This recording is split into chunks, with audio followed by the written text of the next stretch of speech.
Beginilah keterdesakan para walaun-walauntit. Yang bertanding adalah calon daripada kerajaan perpaduan. Tapi yang diserang adalah Perdana Menteri. Serangan dengan jenayah Kazaf. Berkempen sanggup berbuat dosa berat. Itulah para walaun-walauntit, sahabat-sahabat semua. Dr. Rozaimi Ramli katanya pangkah BN dapat berliwat. Waduh. Saya ingin menasihati sahabat-sahabat yang terlibat dalam kempen pilihan raya kecil agar perlu menjaga lisan daripada ayat begini. Bimbing termasuk dalam dosa kazaf. Kazaf termasuk dosa besar dalam Islam. Amat memalukan melakukan perkataan-perkataan seperti ini. Kita boleh lihat ya, yang di sebelah itu sahabat-sahabat semua. Sangat-sangat memalukan. Membuat kenyataan ya. Balah bila pelawat jadi Perdana Menteri, hari ini KL havoc banjir kilat katanya. Waduh. Individu-individu seperti ini harus disiasat, jangan lepaskan. Jadi perkara seperti ini membuatkan ramai yang terkejut. Apatah lagi dikatakan yang membuat kenyataan seperti ini bukanlah individu biasa, tetapi seorang profesor. Jadi ramai ya yang terkejut, profesor kehormat tergamak hina Perdana Menteri. Jadi dari universiti manakah profesor ini? Jadi ayo kita lihat kenyataan media ini sahabat semua.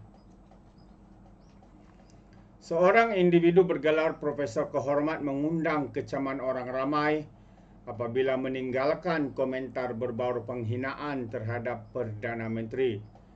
Komentar pakar kejuruteraan sungai dan kejuruteraan persekitaran hidro di sebuah universiti awam di utara semenanjung Malaysia itu susulan banjir kilat di Kuala Lumpur.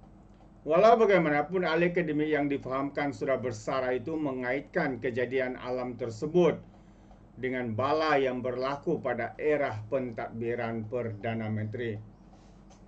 Susulan itu netizen berkongsikan tangkap layar berkenaan. Lelaki berkenaan memiliki ijazah sarjana muda dan PhD daripada Universiti dari Amerika Serikat, Kingdom dan Amerika Serikat. Rata-rata menempelak ahli akademik yang berperangai keji itu lantaran tidak selayaknya dengan ijazah pengajian tinggi yang dimilikinya. Ingatkan pakar River Engineering dan Hydro Environment Engineering bolehlah bagi idea untuk masalah banjir kilat, tapi itulah hampir, kata rakyat. Inilah Islam, kata manusia paling tidak bermanfaat. Ada ilmu tapi tidak digunakan untuk kebaikan, malah ilmu digunakan untuk menghina dan wasangkah, tegas pengguna X Wahidah Azam. Memalukan sangat sahabat semua. Saya tunjukkan kepada anda.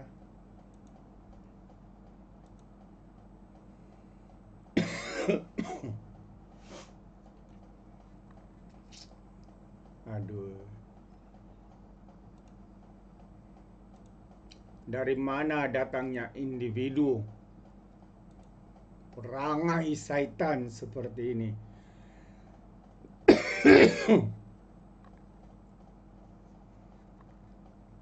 Jadi hari ini sahabat semua, Timbalan Menteri di Jabatan Perdana Menteri, Hal Ehwal Agama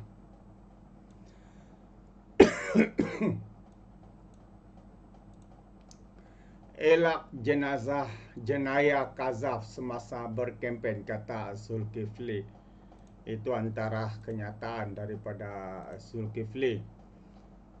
Katanya, walaupun berbeza politik, kata Timbalan Menteri di Jabatan Perdana Menteri Hal Ehwal Agama, Zulkifli Hasan, pertentangan itu perlulah terkawal dan mestilah ada rasa kebimbangan terhadap belasan Allah. Membuat catatan ringkas melalui media sosial, Zulkifli berkata semua orang perlu mengelak daripada terpalit dalam kesalahan kazaf yang memberi kesan besar dalam hidup manusia. Hindari jenazah kazaf, katanya. Jaga diri kita daripada terjebak dalam perbuatan tersebut. Berbeza politik tak salah, tapi jangan sampai tak takut azab Allah. Bertakwalah kepada Allah, katanya hari ini. Walaupun tidak menyebut secara jelas kenyataan, Zulkifli dipercaya merujuk kepada insiden penyokong PN melaungkan kecaman terhadap pihak penyokong kerajaan semasa hari penamaan calon untuk pilihan raya kecil PRK Air Kuning di Tapah, Perak baru-baru ini. Jadi terdahulu tular video rakaman memaparkan seorang lelaki yang memakai kemeja teh bertulis PN melaungkan kata-kata kejian yang dipercaya ditujukan kepada Perdana Menteri Datuk Seri Anwar Ibrahim. Undi BN dapat berliwat, kata yang sempat berbalas perang mulut dengan penyokong parti kerajaan. Kazaf adalah kesalahan syariah apabila ada individu menuduh seorang lain berzina, terlibat dalam kegiatan liwat tanpa membawa 4 orang saksi yang adil atau tanpa pengakuan tertuduh. Mengikut hukum hudud, kegagalan membawa saksi atau bukti atas tuduhan tersebut membolehkan si penuduh dihukum sebat 80 kali dan tidak layak memberi keterangan sebagai saksi seumur hidup.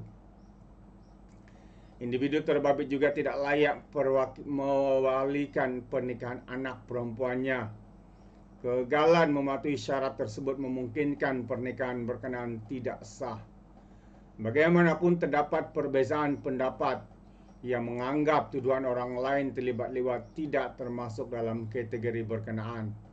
Sementara itu, ahli jawatan kuasa fatwa Perlis Rozaimi Ramli turut memberikan nasihat dan menasihatkan pandangan yang sama.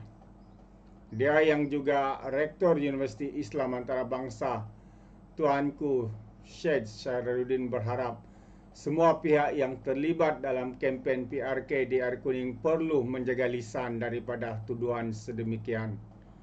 Katanya, saya ingin menasihati sahabat-sahabat yang terlibat dengan kempen PRK agar menjaga lisan daripada ayat begini. Bimbang termasuk dalam dosa kazaf. Kazaf termasuk dosa besar dalam Islam. Amat memalukan melaungkan perkataan begitu, katanya di Facebook. Jadi itu antara beberapa komentar sahabat semua daripada Timbalan Menteri dan juga Dr. Rozami yang memberikan nasihat supaya menjaga tutur kata ya di dalam masa berkempen ini. Jadi tindakan memalukan daripada para walang-walang di sini satu yang amat memalukan. Apa pandangan Anda sahabat semua? Jadi terima kasih, sampai di sini saja. Izinkan saya untuk mengundurkan diri dan seperti biasa peribahasa mengatakan tapapun kangkap 2 ton keinginan. Dalam bahasa Melayunya, tepuk dada, tanya selera. Sekian, bye-bye.